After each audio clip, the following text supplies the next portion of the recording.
तो निवेदन कर रहा था कि भागवत में भगवान है, तो भगवान कैसे है? अब आजकल तो अपने नाम के आगे सब भगवान लिख दे रहे हैं। जिसके पास 2-4 करोड़ चेला चेली हो गए, 100-200 करोड़ माल पानी हो गया, तो लिखना शुरू कर दिया मैं भी भगवान हूं। शंकर जी की मूर्ति हटाओ, राम की मूर्ति हटाओ, कृष्ण की मूर्ति हटाओ, हम ही भगवान है। क्यों? लिखा है गुरु ब्रह्मा गुरु विष्णु गुरुदेव महेश्वर। नहीं नहीं, इस श्लोक की सही परिभाषा नहीं आती आपको। गुरु ही भगवान है, नहीं, गुरु भी भगवान है। ही और भी में अंतर है, बस समझाई। एक दूध सोयाबीन का भी होता है और एक दूध गाय का भी होता है। तो गाय वाला जो दूध है वही दूध ही है, गाय का ही दूध दूध है, और सोयाबीन का भी दूध दूध है।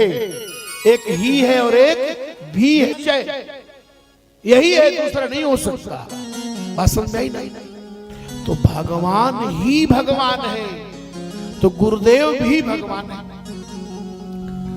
भगवान की श्रेणी में कौन आते हैं? गुरु, माता, पिता, सदग्रंथ कहने, कथा कहने वाले, संत, महात्मा, महापुरुष, ये भगवान की श्रेणी में आते हैं।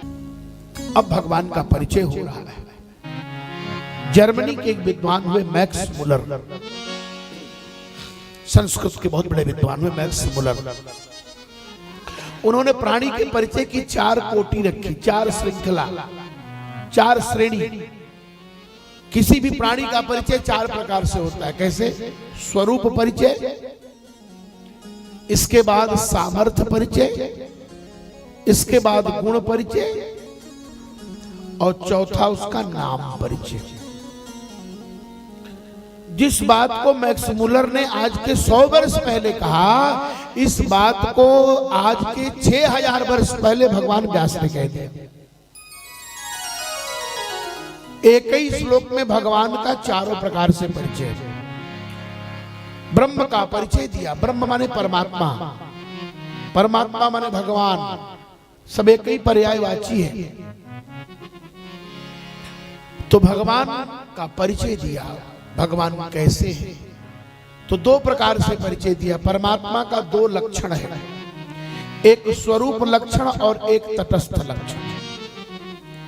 स्वरूप लक्षण का मतलब होता है जिसमें परिवर्तन न हो। जैसे आपको बता रहा हूं, जैसे आपके मकान का रंग पीला है, कोई व्यक्ति कह दे ये पीला मकान होगा, वही उनका घर होगा। अब पता चला जब गए तब तक वो पीला रंग बदल करके नीला हो गया है, पेंट बदलता है। अब कोई कह दिया कि उनके घर के ऊपर जो काले जो टंकी है, उस टंकी पर एक तोता बैठा है, और जब तक आप पहुंचे तब तक तोता उड़ गया है ना। इसका मतलब ये तटस्थ लक्षण है, इसमें परिवर्तन है। लेकिन आप चौमुहानी पर जाइए, उनकी एक बड़ी सी बिल्डिंग है, आपको पता चल जाएगा वहां पूछने पर, वो बिल्डिंग परिवर्तनीय नहीं है। इसका मतलब वो स्वरूप लक्षण है। बात समझ में आई? जिसमें परिवर्तन हो वो तटस्थ है, और जो अस्थाई हो उसका नाम स्वरूप। थोड़ी दर्शन की भी बात कर देता हूं, कहीं कहीं थोड़ी सी आप लोगों को समझने में कठिनाई हो रही होगी। तो भगवान का परिचय हो रहा है 4 प्रकार से। भगवान कैसे का? सच्चिदानंद रूपाय,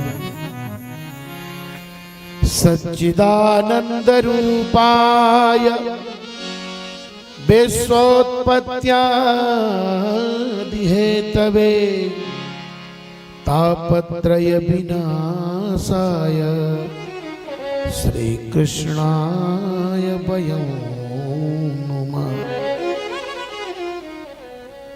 भगवान का स्वरूप